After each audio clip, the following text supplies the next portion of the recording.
everyone, my name is Lindsay Guichard and I'm an online licensed marriage and family therapist and the creator of thetravelingtherapist.com.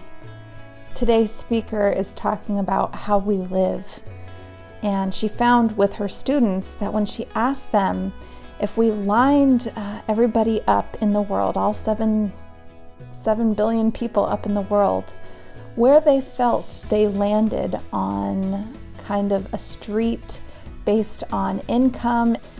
And she shared that every time she asked her students this question, they always said that they probably landed somewhere in the middle.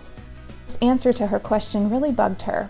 So what she decided to do was she decided to send out 2 photographers to 264 homes in 50 plus countries.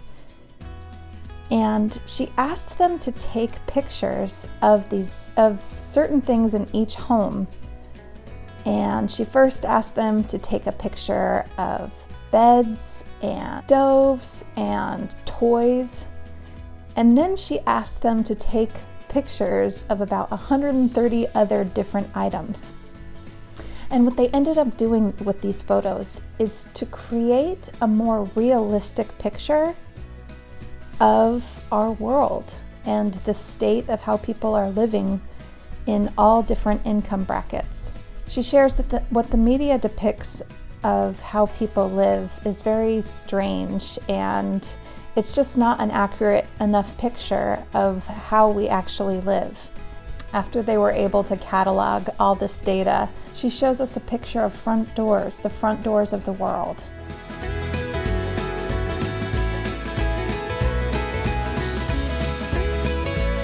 She shows us beds.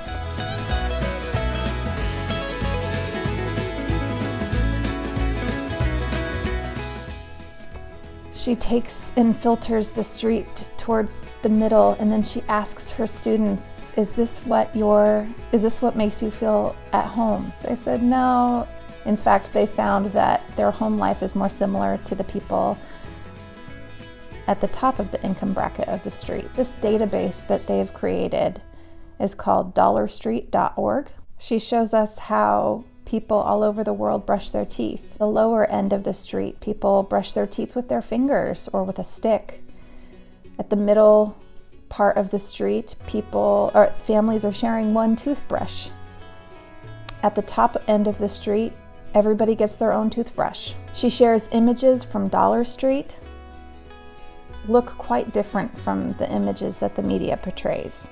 At the low end of the income bracket, we might see people not having shoes, people using hands for utensils. In the middle of the street, we would see people owning shoes and having roofs that aren't so leaky.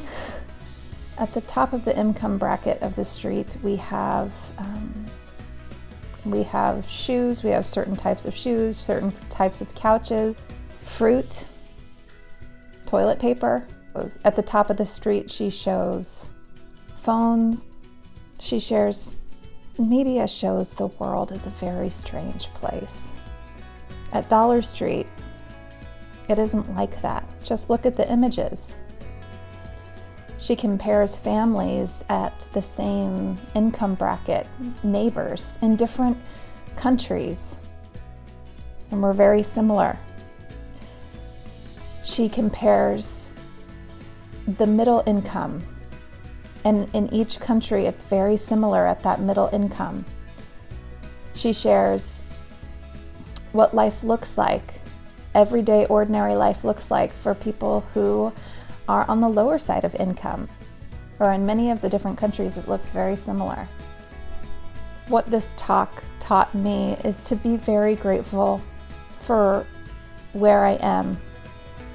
Media has a tendency to make us think that we don't have what we need, or we don't have what we want, or we're at the loss, or people have more than us, and it just makes us feel discouraged for what we have. What this talk showed me, and what Dollar Street images are telling me, is that I need to be grateful for where I am at, and I also need to be very kind and understanding of the fact that People are doing the best they can with what they have.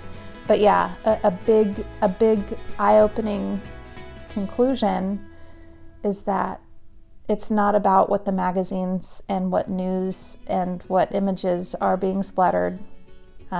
It's not about that.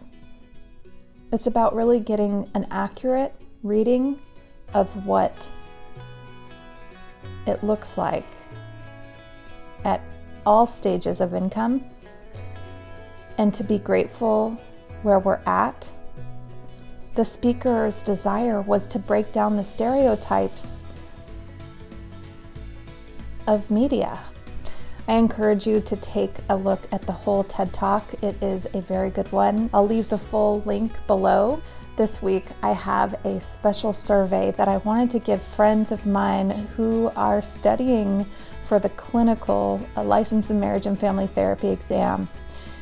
If you have taken it before and you're struggling to pass it, I wanted to point you to a survey that I have this week.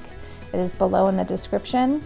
I will also be posting it in all of the places. So if you did not know, The Traveling Therapist is a mental health blog that posts every Wednesday. And this last Wednesday, the topic was on the origins of emotions. So come check that out. You can also find me on the Facebook business page, The Traveling Therapist. You can also find me on Instagram at Lindsay Guichard, and I would love for you to follow. And I will talk to you next time. Bye.